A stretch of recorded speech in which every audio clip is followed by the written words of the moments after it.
झुकता, ग्लानि निंदा सब कुछ सहता, अपनी कमियों को भरेंगे, अपनी कमियों को भरेंगे, तब ही हम सिरमौर बनेंगे। जैसा कर्म हम करेंगे हमें देख कर और करेंगे, कर्म हमारे श्रेष्ठ बनेंगे, जब हम खुद पर गौर करेंगे। कर्म हमारे श्रेष्ठ बनेंगे, जब हम खुद पर गौर करेंगे। जैसा कर्म हम करेंगे, हमें देख कर और करेंगे। जैसा कर्म हम करेंगे हमें देख कर और करेंगे, कर्म हमारे श्रेष्ठ बनेंगे, जब हम खुद पर गौर करेंगे। कर्म हमारे श्रेष्ठ बनेंगे, जब हम खुद पर गौर करेंगे। जैसा कर्म हम करेंगे, हमें देख कर और करेंगे। हमें देख कर और करेंगे, हमें देख कर और करेंगे। हमें देख कर और करेंगे। हमें देख कर और करेंगे। Om Shanti. Let's do some meditation in the beginning and then we'll begin the session.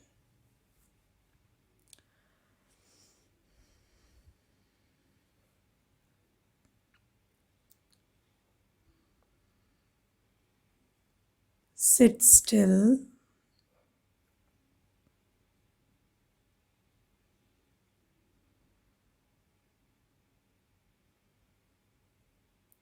And gently pull your awareness from the world and bring it to your body.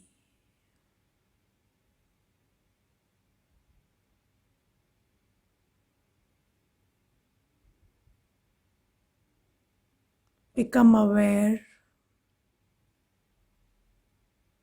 of every part of your body.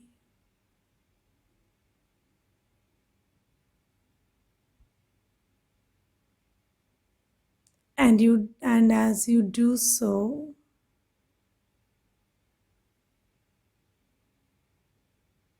just feel that every part of your body is relaxing.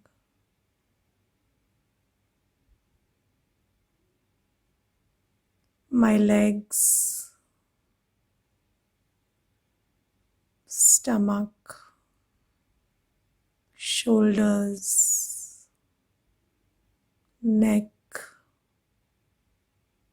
face, everything is relaxed.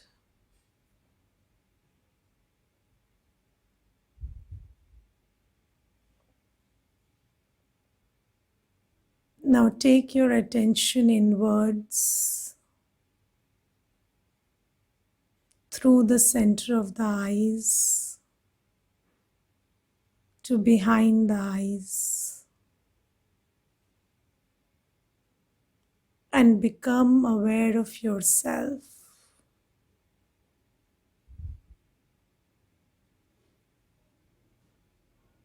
I am an energy of peace sitting behind the eyes.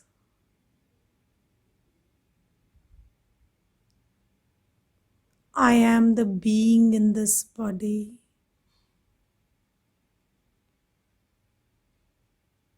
The electricity and the software of this computer.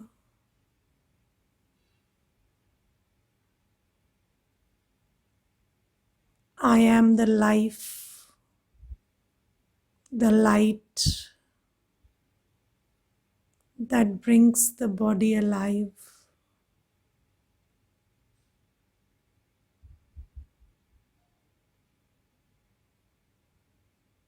I am the program that runs this body.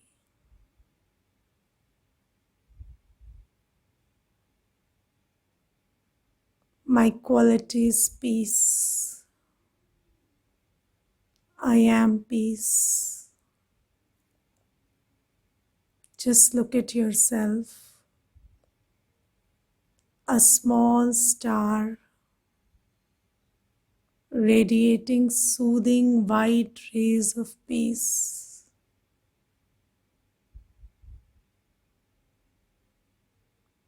These rays of peace emerge from me, light up my face, calm my body, and create a peaceful atmosphere around me.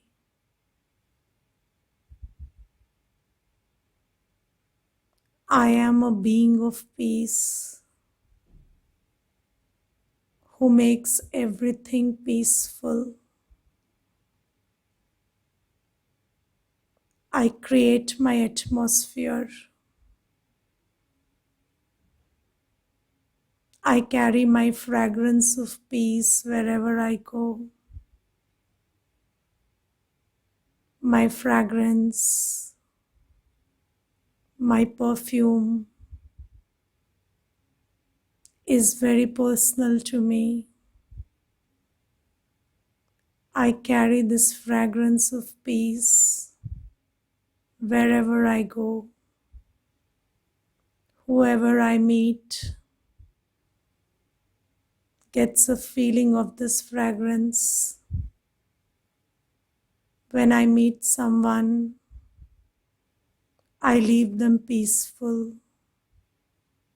When I am in a situation, the situation gets peaceful. When I am in a room, the atmosphere is peaceful. I am peace. This is me. Peace is my perfume, my quality. Let me just stay connected to my peace for a few seconds.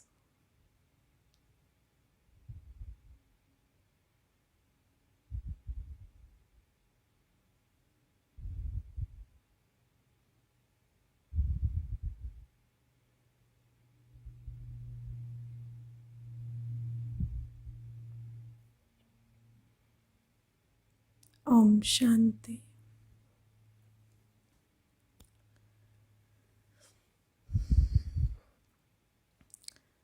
So in the commentary, I was using this word atmosphere, and it's a very interesting word because if you break it down, it is Atma plus fear. So where the Atma sits, the sphere around it is the atmosphere. So the Atma creates the atmosphere. So as are you, so is your atmosphere. So wherever you are, you create the atmosphere and then you consume it as well. So you create your own atmosphere and then you are the one who has to live in it and feel it. So you better create a good one because you will be experiencing it. You will be the first person to be in that atmosphere. About this atmosphere, there are people who say that whenever I go to some place which is new, and if I'm there and I have to spend a night in a place which I've never been to before, then I'm not very comfortable sleeping there and I don't get good sleep.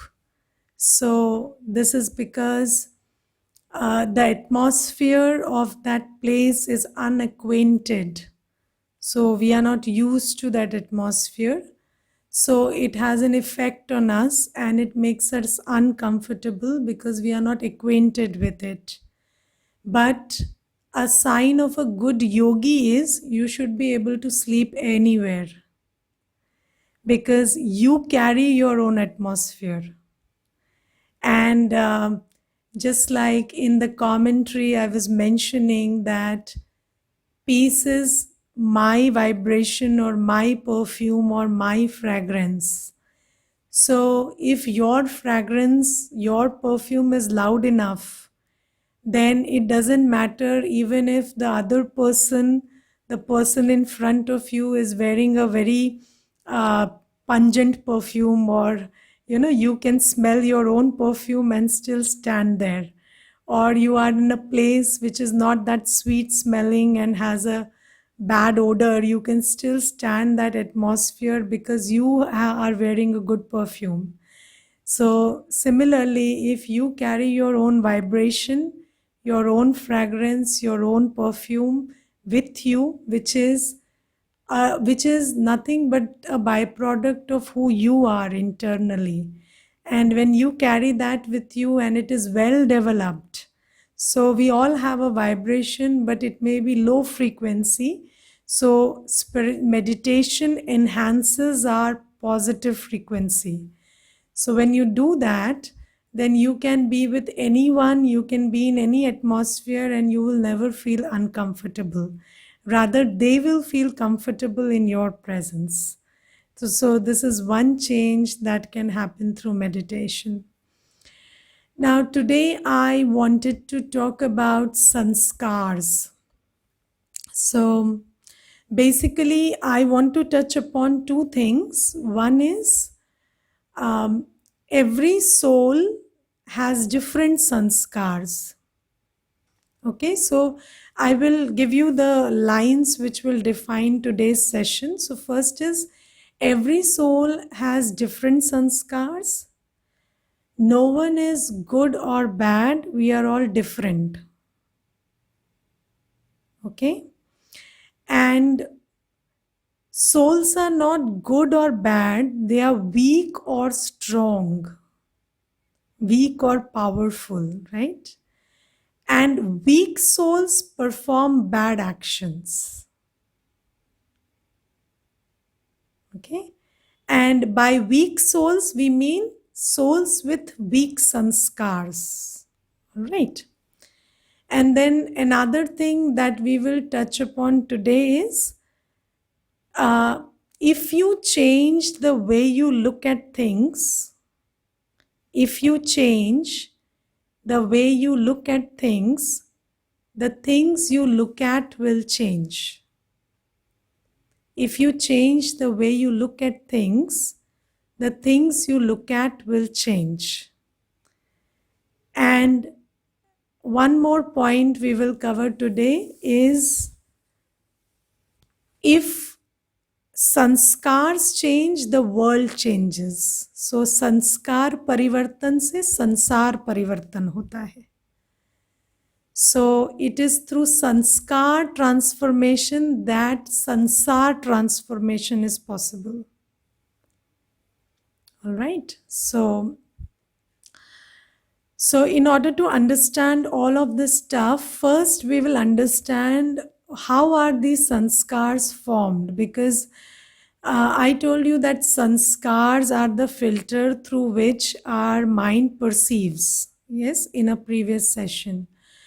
But we all perceive things differently. For example, right now, all of us that are sitting here are listening to the same class, but are perceiving it in our own unique manner, right? So, and that depends on our sanskars. But then, when the original design of every soul is the same, that is, we are all basically knowledgeful, pure, peaceful, loveful, blissful, happy. So then how do we have these differences? How do these differences come about? We will first explore this. So I gave you a chain yesterday about consciousness, attitude, perception, then thought, behavior, okay, and then there is habit. So when I say habit, that is what I mean by sanskars. Okay. So whatever, there is a simple law of sanskar. whatever you do repeatedly becomes your sanskar. Whatever you do repeatedly becomes your sanskar. And in scientific jargon, this is known as neuroplasticity. Neuroplasticity.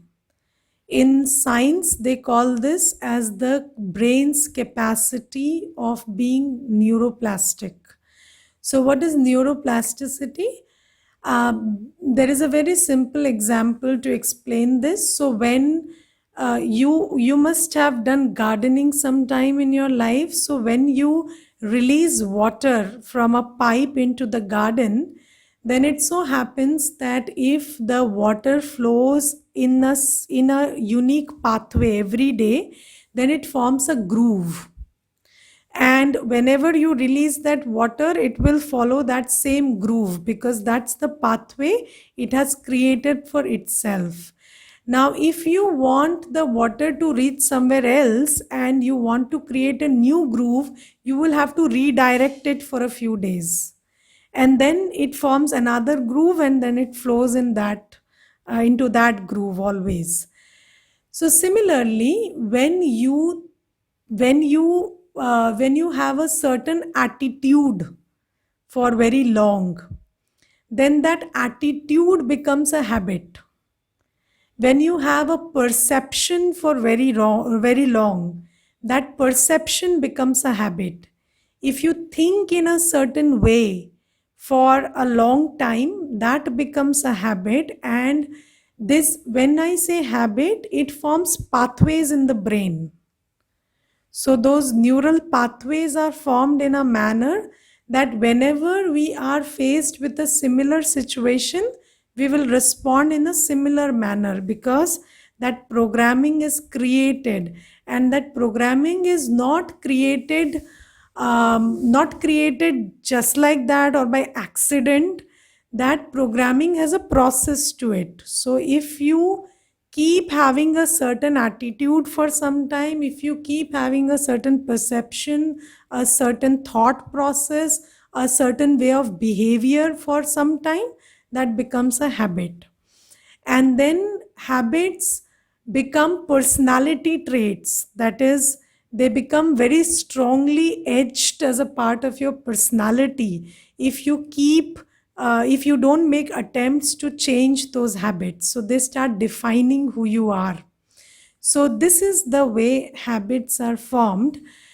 Now you see, we have habits of thoughts, we have habits of actions, we have habits of attitudes, we have habits of perceptions. So that is why, there is this phrase that some people are optimistic and some people are pessimistic. So what is that optimistic and pessimistic? That is a habit of attitude. So because a person has been carrying this attitude of optimism for a long time, it becomes a personality trait. Now, how does this happen? So you see, in the absence of knowledge, what happens is we tend to pick on the behaviors and the way in which other people around us are responding. Correct? So because we don't have the gyan that we have a choice regarding our response, so we pick on how people around us are behaving sometimes. So there are sanskars which you pick up from people around you. So there are various ways in which sanskars come into prominence. Primarily, there are 5 ways. So one is by people around you. When you see other people doing something, especially as a child, then you pick on it. So that is one way you pick on sanskars by other people. Then your education and conscious learning process, this also gives you a lot of sanskars. So when I say pick up sanskars by people around you, then it includes the way food is cooked in your place, or if you are a Gujarati, you will like everything with a little sweet in it, and if you are a Punjabi, it will be a little masala and tikha. So that comes from, this is a sanskar regarding food. So this is a habit regarding how you like your food, and you pick it up from the environment you're born in. So sometimes people will say, no, I like my idli sambar in this combination, or I like this food in this combination, and I like this thing with this, and this is a rare combination, and you might not like it, but I like it. Why? Because as a child you ate that way. So because you ate that way, that has become your conditioning or your programming or your sanskar or your habit, whatever you call it. So there are sanskars that we pick up from our environment. Now you see, I have seen people who have picked on this sanskar that I'm a victim, because everybody around them thought he's a victim.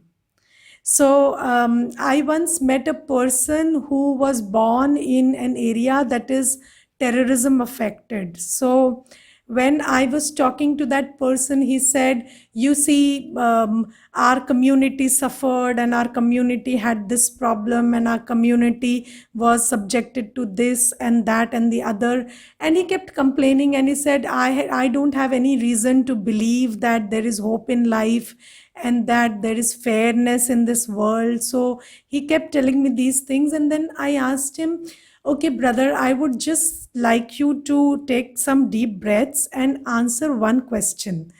Just tell me, what are your personal experiences regarding what you are talking? I'm not talking about what happened to your community. I'm just asking, from childhood, what happened to you? Who beat you up? Who killed you? Who tried to sabotage your image? What happened with you personally? And do you know, that person was not in a position to even give me one incident. So he said, no, no, it didn't happen to me, but it happened to other people. So I said, you are not a judge of what happened to other people. So I'm just asking you, what happened to you? And he said, no, nothing happened to me. Nothing ever happened to me. And he went quiet and he said, I never thought that nothing had ever happened to me. So I actually had a good childhood, he told me. So he said, I had a normal childhood and everything was fine. And yes, you're right. And nothing ever happened to me personally. So I said, so this is how you pick up this sense that I'm a victim from the environment you live in sometimes. So it's very, very subtle, and we pick up so many things, like maybe my mother was not treated well by my father, but my father and my mother both treated me well. So I actually didn't suffer, but then I picked on the pain of my mother. And then I picked on the grudge against my father. And then I may have suffered all that they were suffering because I was picking on those energies. So there are so many things that we pick on from our environment, and it becomes a part of our personality, because it becomes a part of your attitude, your action, your perception, then it gets etched into your personality and it becomes the foundation of your behavior. So you see things, you behave according to that filter. So now it's become part of your personality and you see the world through that glass. And it's a very dangerous thing because it's borrowed glasses and they don't even belong to you. But you are operating with borrowed glasses and it becomes a trouble. So this is about picking up from the family, the atmosphere, the cultural, the professional, the religious, the community angle, and the economic situation. All of that has an effect on us. And then we pick on our education, like maybe we are born in a place and in a surrounding which do not have much awareness about hygiene or sanitation or something else, but then one goes to school and then they learn about how one should take care of hygiene and sanitation and these things, and then they develop those sanskars. So education plays a very big role, because education brings to your awareness things that environment sometimes excludes. And education is a double edged sword as well. So it could bring into your awareness things that were good if they were excluded also. So and about this, I will also tell you something.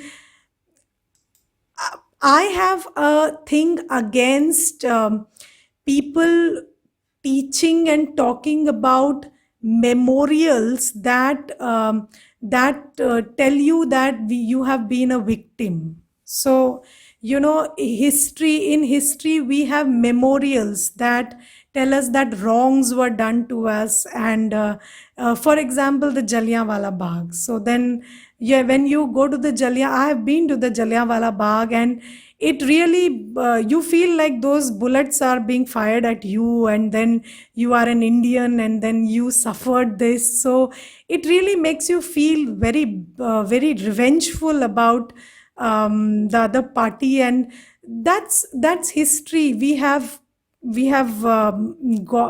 that's past, that's gone, but then we carry that pain inside us, and that pain becomes part of our personality.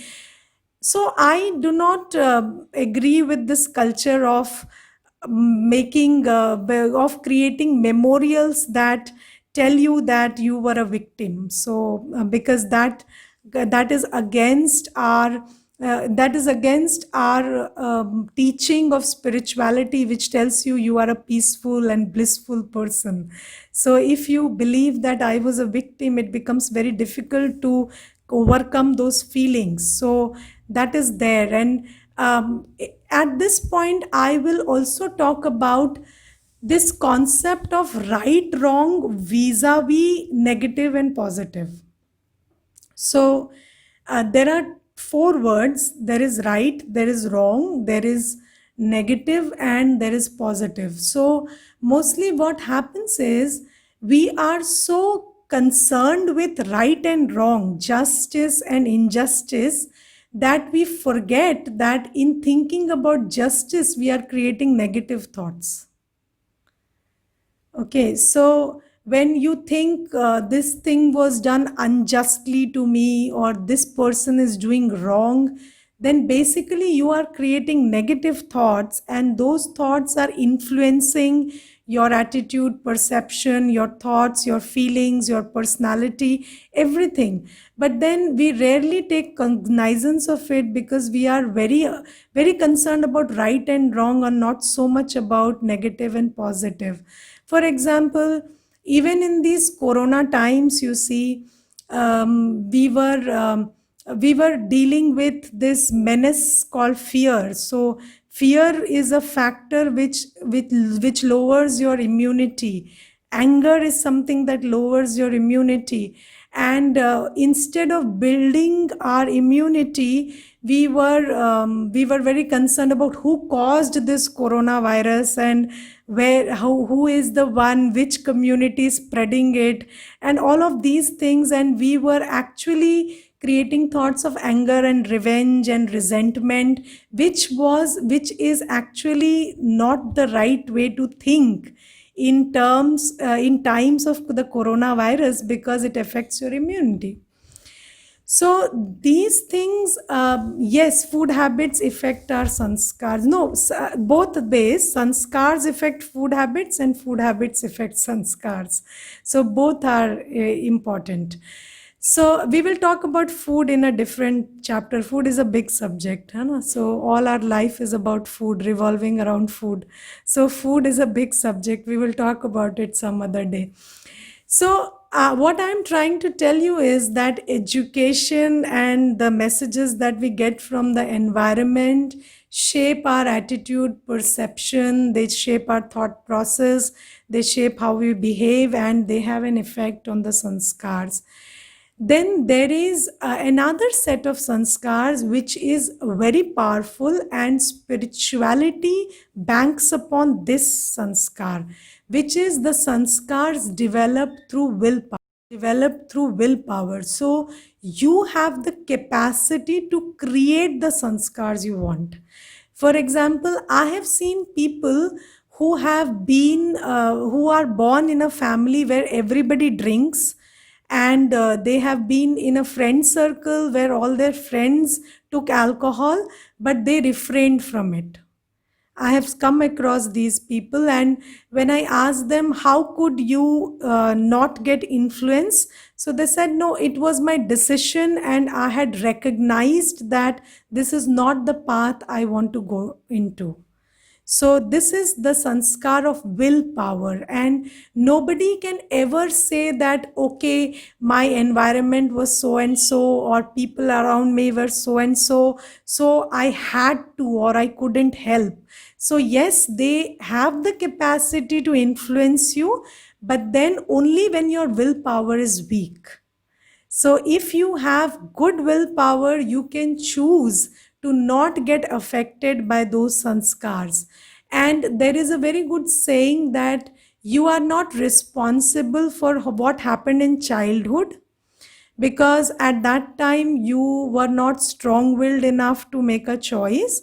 But once you have developed maturity and will, if you still continue those things to affect you, then that is a mistake on your part. So you everybody has the capacity to recognize where things went wrong and then develop the sanskars they want to, in keeping with their new understanding and awareness. So this third sanskars are very important, which is the sanskars created by willpower. Then there is a fourth kind, which is sanskars from the past births. So, sanskars from past births are very important. So, because I am a soul and I leave one body and take another, and a soul has a mind, intellect, and sanskars. So, when you leave a body and take another, you carry the sanskars of the past birth with you. So, we do not start with a clean slate. All right. So when we are moving from one body to the other, we carry sanskar. So just like in a company, you say that the closing balance on 31st March is the opening balance on 1st April. So the closing balance in the last second of the last birth is your opening balance when you come to this life. And all of you who remember the childhood of your children, or who remember your own childhood, know that you were not born as a clean slate. So every child is born with certain specialities, and they have certain tendencies by birth. So there is a very beautiful story which corroborates this, and that story is that once there were two brothers, they were twins, and their father was an acute alcoholic. So when these two brothers grew up, one of them was a total teetotaler, and another one was an equally big alcoholic as his father. So when both of them were interviewed and asked a question as to why are you the way you are, then both of them gave the same answer: I saw my father. So one saw his father and decided, this is what I have to never do. And another saw his father and said, this is what I can't help because my father is like this. So where does this difference come from? So this is a gift from past births. And I have seen that one of my friends has twins, and when she carries both of them in two hands, then one beats the other and another one caresses the other.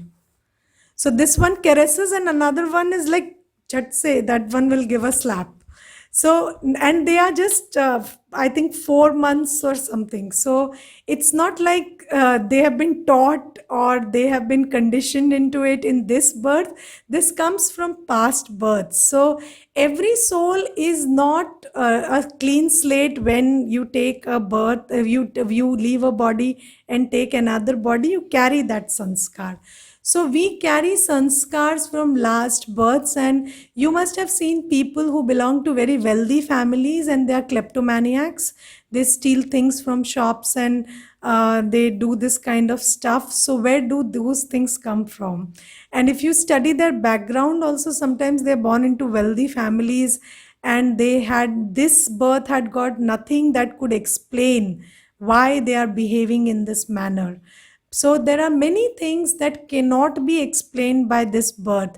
Some of your fears, like some people have a fear of height, some people have a fear of water, some people, and that fear can't be explained from this birth because nothing in this birth happened which could substantiate ki okay, this incident had happened, so this person is fearful.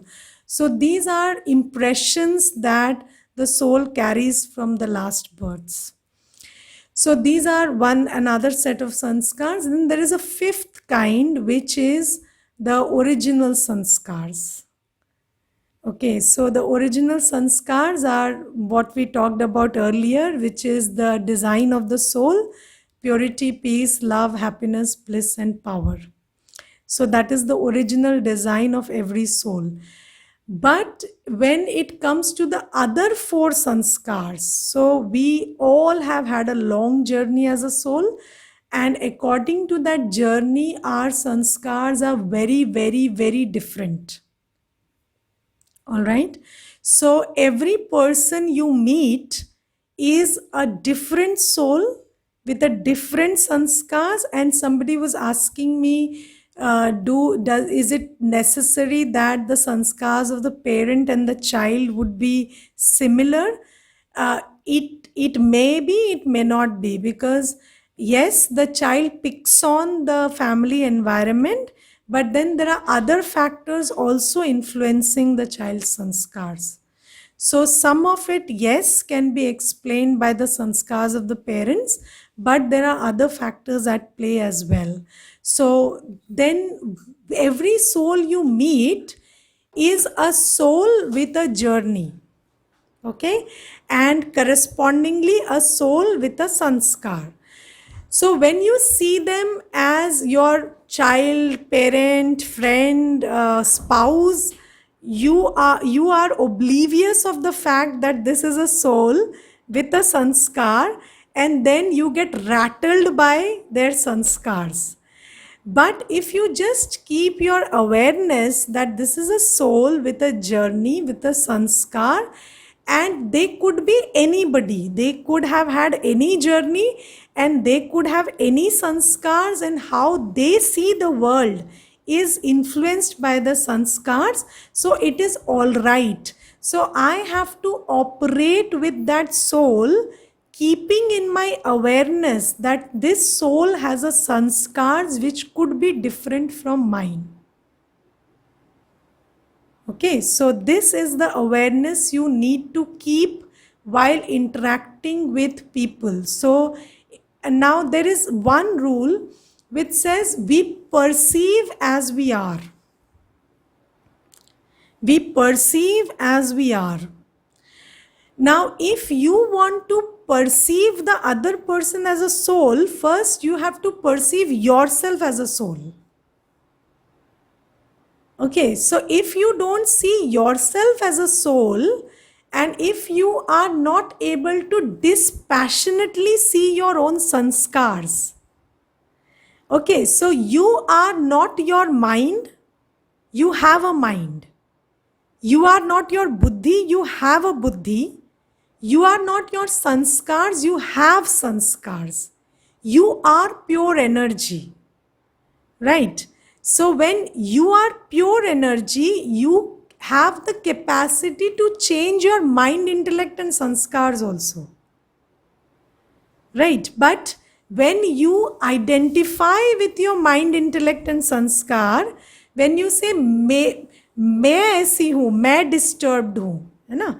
I am the upset kind, I am the judgmental kind.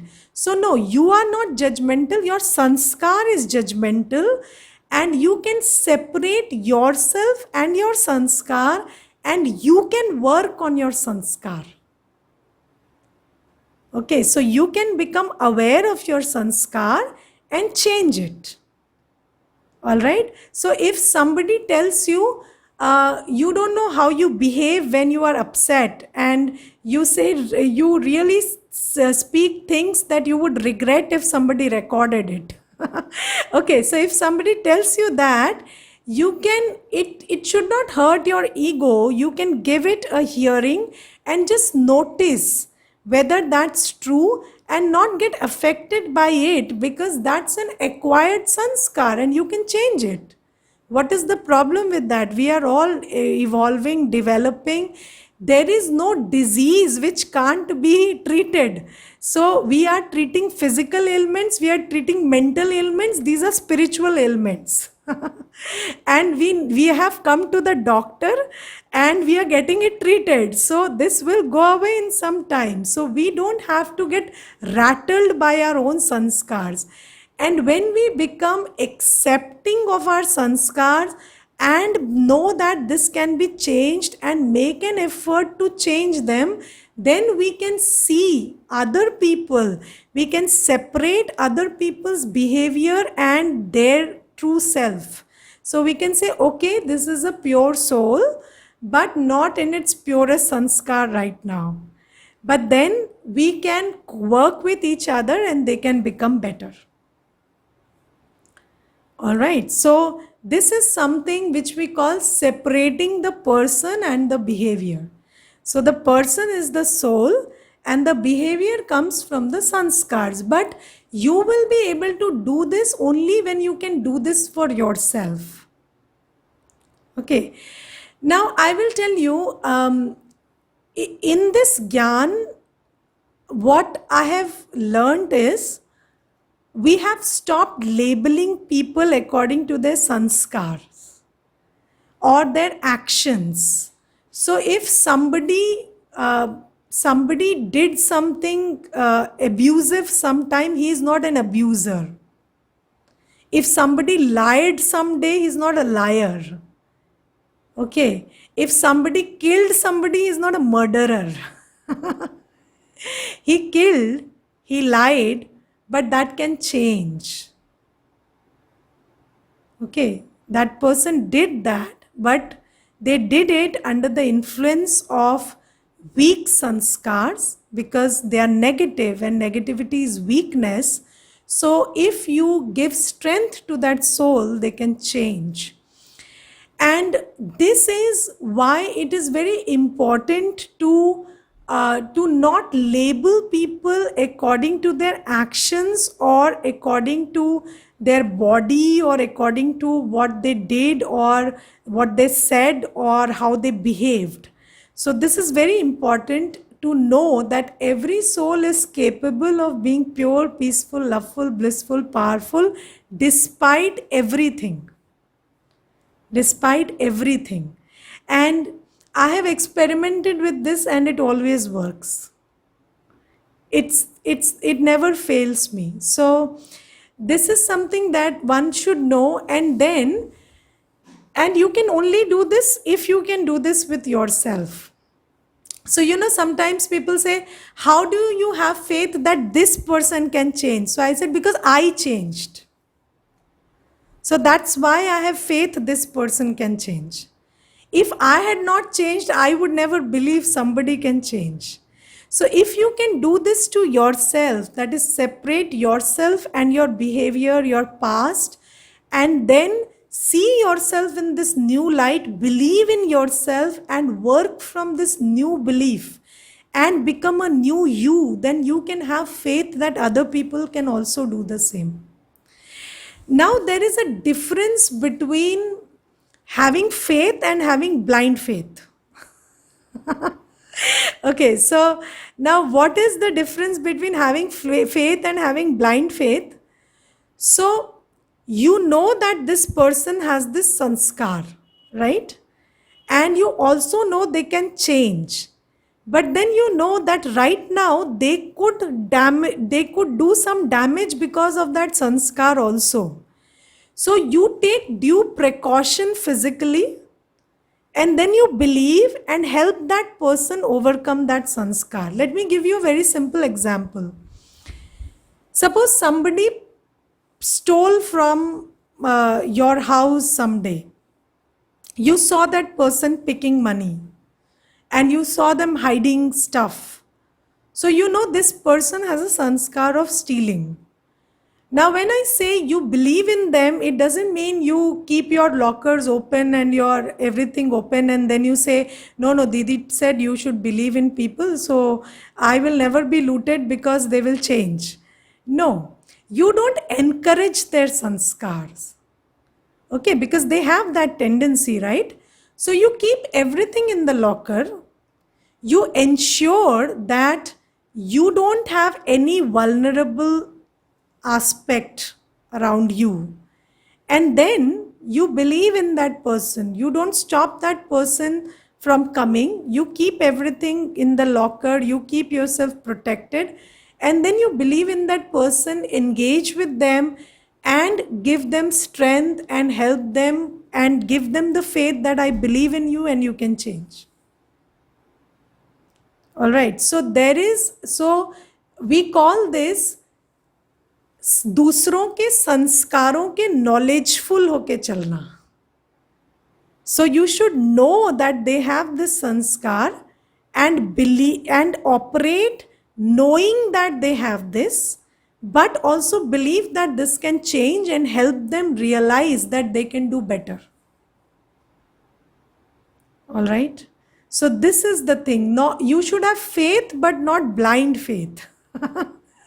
Okay, so if somebody misbehaved with you, so you should know that they can misbehave again. So what you should do is you should have a physical boundary, an emotional boundary as well, that you don't get affected if they misbehave, and you should be in a place where they cannot physically misbehave with you without getting away. But you should not give that soul an indication that I reject you and you are good for nothing. So you can still engage and help them believe in themselves and give them that idea that you can do better. Okay, so this is where the role of boundaries comes in. So you should have physical boundaries, emotional boundaries for yourself, and then help other people. So if you cross your boundary, they will affect you.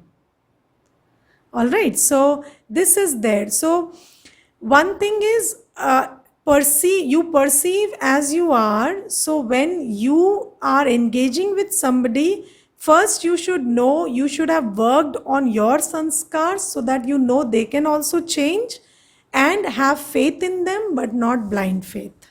Okay. And then there is this thing that if you change the way you look at things, the things you look at will change. Okay, so if you are able to see goodness in someone, they can also see it in themselves. Have you ever come across a situation when you stopped believing in yourself because of what you did or how you behaved, and then somebody believed in you, maybe one of your parents or somebody believed in you, they just said it's okay, and then you had strength to bounce back. Okay, so when somebody accepts you and looks beyond your mistakes, you also get the courage to look beyond your mistakes, and you have the faith that you can do better.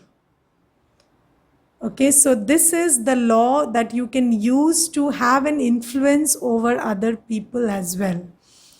Now, I told you that weak people perform bad actions, weak souls perform bad actions.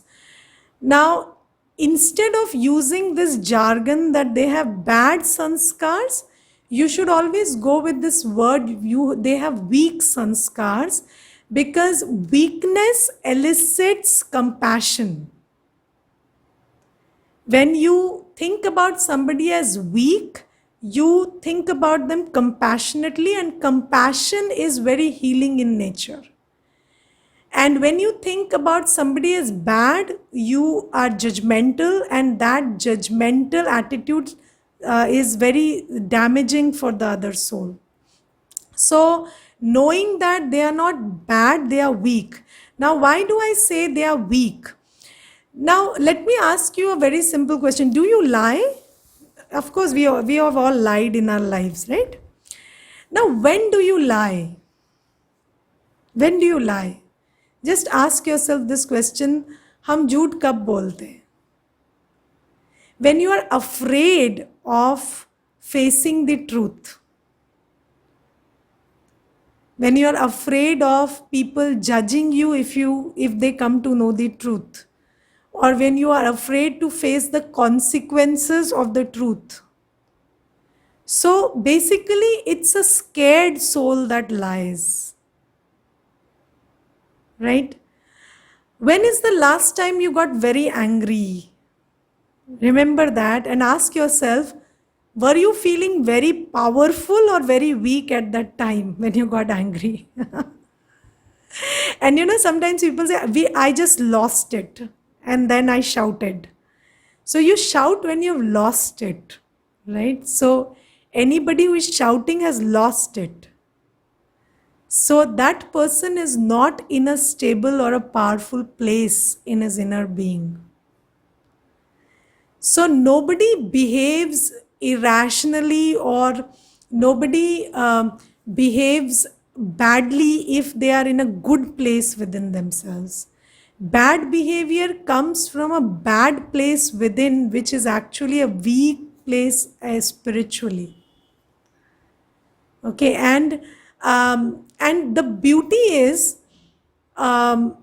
weak souls perform bad actions, but then those bad actions are so bad that it makes you forget they are weak.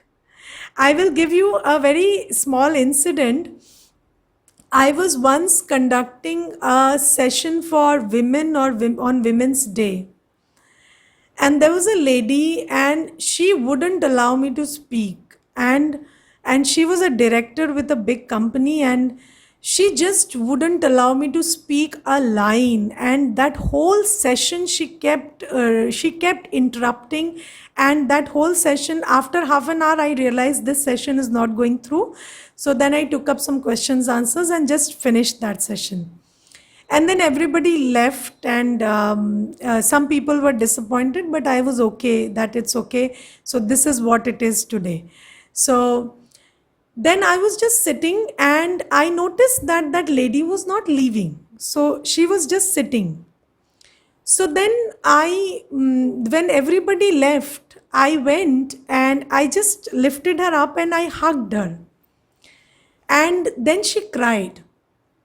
And when she cried, I said, what happened? So she said, I was raped as a child. So when people talk about this women empowerment and they talk about how the aggressor is not wrong, it just gets on to my nerves and I can't handle it. And I know I spoiled your session. I'm very sorry for it, but I can't help it. I want help. I am in need of help. You can see it. But I can't say this loudly, and I'm telling this to you because you came up to me and hugged me, and this is a thing that nobody has done in a long time. So when she said that, I could see how different a person's behavior and his inner state could be. So that person is so broken inside, and she's so perturbed with anguish and this sense of being wronged. And then how she comes across is very different from who she is. So this is what I want you to appreciate, that the behavior and the weakness are very different from each other in reality. So children who are seeking attention through tantrums, and they really drive you nuts, And then you feel this child is a mischievous child and he's inattentive and he doesn't want to study, he's irresponsible and this and that. But actually, that child needs attention and he's not feeling comfortable within.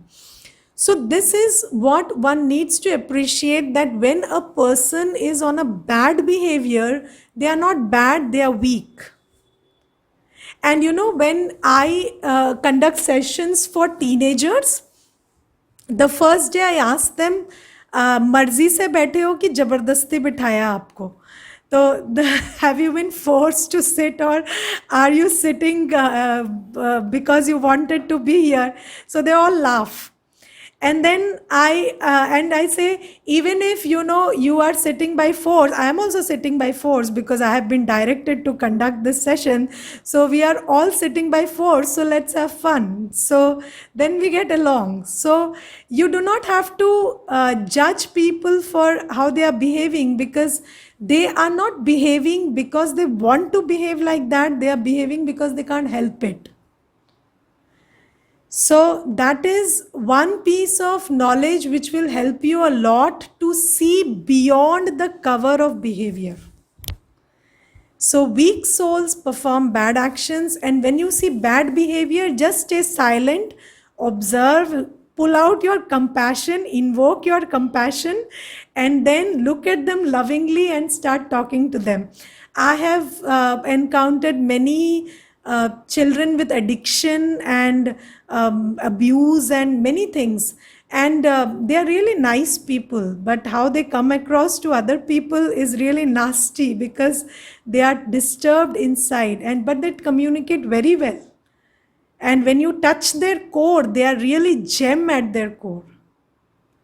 So this is something you need to believe and have faith in. And what you have faith in, you can just touch that place in their core. So you have to drill into them until you. So that is something you can do with other people, because there are always questions related to other people.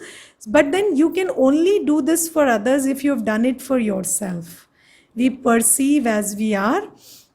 And if you change your sanskars, then you can change the world, because the world is nothing but all of us put together. So if all of us work on ourselves and we influence other people around us, have faith in people around us, then we can all create a better world together. Okay? So this is about sanskars. Let me take up some questions.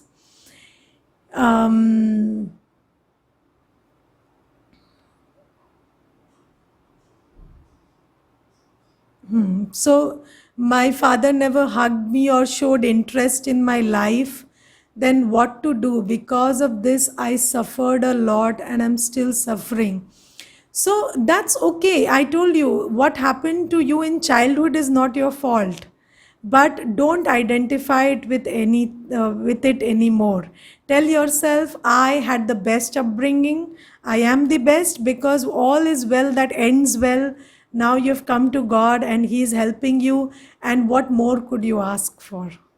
All right. How can we give strength to someone else? I told you the process. Probably this question was posted earlier. How can we, is there a way to redirect anger if it has been a part of my sanskar for a very long time? Okay. So anger stems from discontentment. And you think you are discontented with others, but actually we will talk about projection tomorrow. So you project onto others what is happening inside you. So basically, discontentment with the self leads to anger. So the more you practice being yourself, you reach a place of contentment within yourself, and then anger is gone. Okay. What is a big soul? There are no big souls in size, but big souls as in greater soul power, which means more purity, peace, love, happiness, bliss, and power. Okay. Today I had a lot of disturbances in the session. Is it internet related? That might be. Are all of you experiencing internet? Okay, so maybe it's an issue at your end. Last day you said renegotiate relationships. That's a very big chapter. So we will talk about it some other day about how to renegotiate in relationships. Okay. Some people always think they are right and don't let you work the way you want. Yes. So if people think they are right, don't challenge what they think. Do your work silently. Because if you start challenging that what they think is wrong, all your energy gets directed in the wrong direction. So if they want to live in that illusion, let them live, but you do your work silently. So like if somebody doesn't allow you to attend the class, do it when they are not there.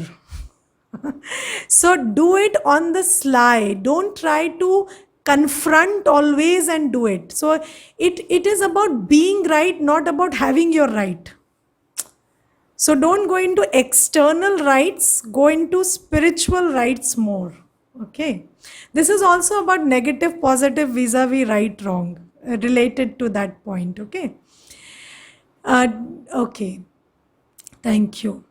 So, what is a soul? So, I told you what a soul is. I have these sessions uploaded on YouTube, so you can go through them. But do not think that that is a substitute for this class, because if you stop coming to class, you will never go to YouTube. So that is what I know for sure. So that's why I don't give you those sessions. Although it is posted online, I don't send you the link. But you have been sent that YouTube page for subscription, BK Shilpa. So all these sessions are there on YouTube and you can revisit them if you have missed some portion of it. All right. And I know it won't register in one go. So it's recommended that you keep revisiting the past sessions. It's a good idea. Om Shanti. Let's meditate for some time and then we will finish.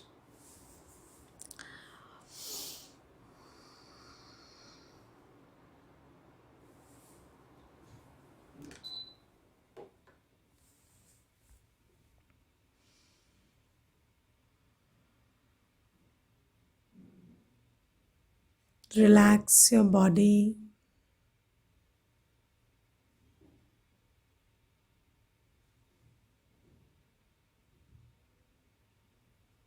Calm down.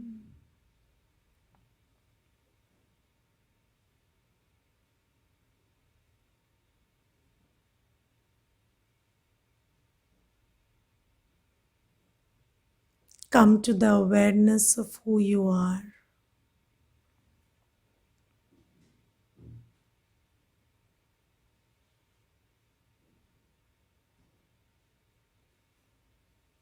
I am a soul with sanskars.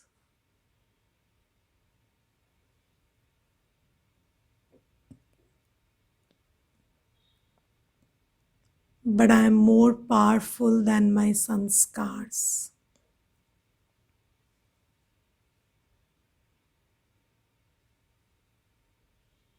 Recall the example of that cartoon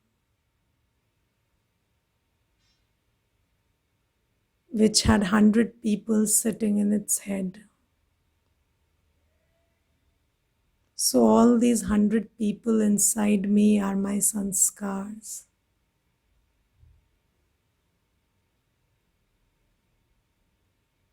And I am the wise one among these 100.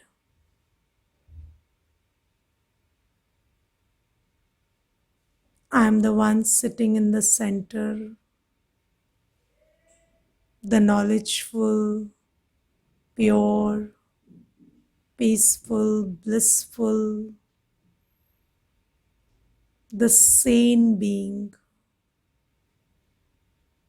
And then there are other sanskars which are weak, I keep feeding this knowledgeful, powerful, peaceful self that I am. Every day at 7:30, this knowledgeful self has breakfast. All through the day, I keep reminding myself of my original qualities and empower this sane being. I ensure that this knowledgeful one stays healthy so that it can overpower the others.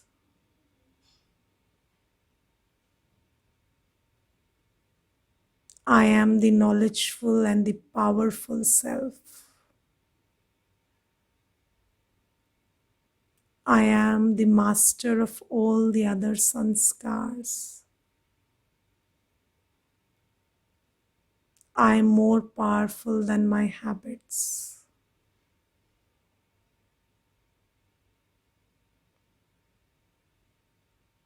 Just stay in this feeling for some time.